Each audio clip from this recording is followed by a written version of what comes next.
Ladies and gentlemen, ஆரம்பிக்கலாமா? நான் வரணும்னு ரொம்ப ஆசைப்பட்ட போல அதான் வந்துட்டேன். I like the way. எல்லாருக்கும் இப்ப நான் ஒண்ணு மட்டும் சொல்லிக்கிறேன். இந்த வீட்டுக்கு மருமகளா இருக்கிற தகுதி ஸ்வேதாவை தவிர வேற யாருக்குமே இல்ல.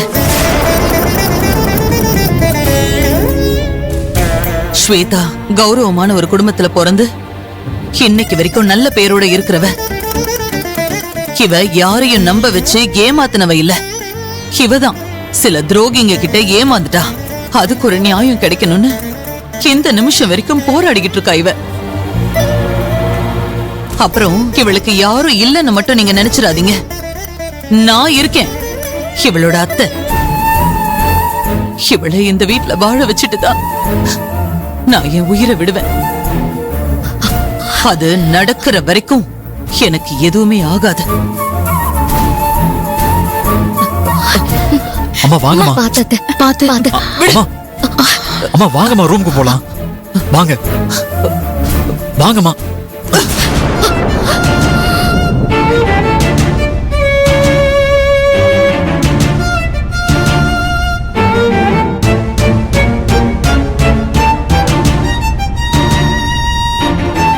பாத்து அத்தை, மெதுவா வாங்க.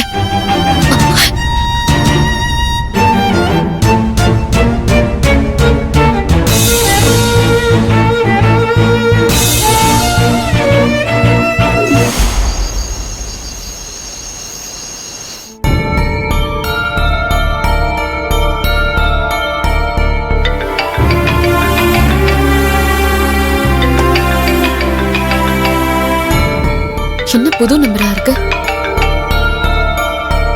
ஹலோ, யாரு? என்ன மகிழினி, அதுக்குள்ள என் நம்பரை டெலீட் பண்ணிட்டியா? ஹே, நீ எதுக்கு இப்ப போன் பண்ற?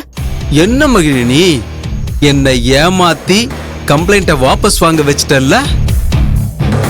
என்ன நீ ஜெயிச்சிட்டன்னு ஃபீல் எல்லாம் பண்ணாத. மதியும் உன்னையும் நான் நிம்மதியா வாழவே விட மாட்டேன். அடச்சி, இத சொல்லதான் போன் பண்ணியா? பொய்யா கொடுத்த கம்ப்ளைண்ட வாபஸ் வாங்கினதுக்கு இவ்ளோ டென்ஷன் ஆகுறியே. எந்த தப்புமே பண்ணாம மதிய போலீஸ் ஸ்டேஷன்ல உட்கார வச்சியே, அவளுக்கு எப்படி இருக்கும்? எப்படி இருக்கும்? அவமானமா இருந்திருக்கும். ஏன் கல்யாணத்தை நிறுத்தினப்போ எனக்கும் இப்படிதானே அவமானமா இருந்திருக்கும். பொம்பளைக்கு ஒரு நியாயம், ஆம்பளைக்கு ஒரு நியாயமா?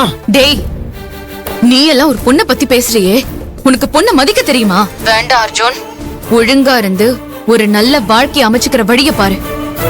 அதை விட்டுட்டு ஸ்வேதாவோட பேச்சு கேட்டா நீயும் அவள மாதிரியே ஒத்தையா அலைய வேண்டியதுதான். ஏய், நான் ஒத்தையாளைய காரணமே நீதாண்டி. நான் எந்த அளவுக்கு மதிய லவ் பண்ணனு உனக்கு தெரியுமா?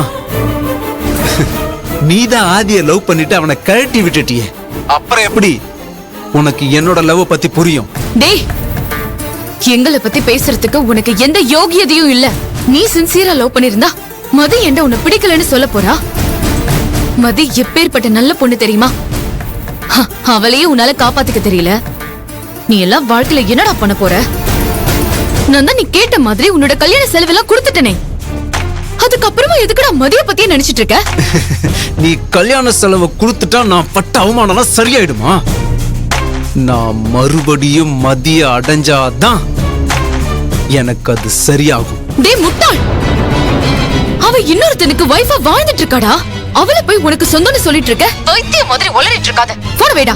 ஏய், நீங்க தாண்டி என்ன பைத்தியக்காரனா ஆக்கிட்டீங்க. ஆதியும் மதியம் கல்யாணம் பண்ணிக்கிட்டாங்க, ஆனா அவங்க புருஷன் பொண்டாட்டியா வாழவே இல்ல. அந்த உண்மை எனக்கு தெரியாதுன்னு நினைச்சியா? என்ன இதுக்கே ஷாக் ஆயிட்டியா? இன்னும் சொல்றேன் கேளு. அந்த ஸ்வேதா இருக்காளே, அவ எனக்கு மதிய கட்டி வைக்கிறேன்னு ப்ராமிஸ் பண்ணியிருக்கா. நான் மதிய திரும்பவும் கல்யாணம் பண்ண போறேன், தெரியுமா? அவளே நினைச்ச வாழ்க்கை கிடைக்காம பைத்தியம் மாதிரி அடுத்தவங்களை டிஸ்டர்ப் பண்ணிட்டு இருக்கா. அவ உனக்கு மதிய கட்டி வைப்பாளா?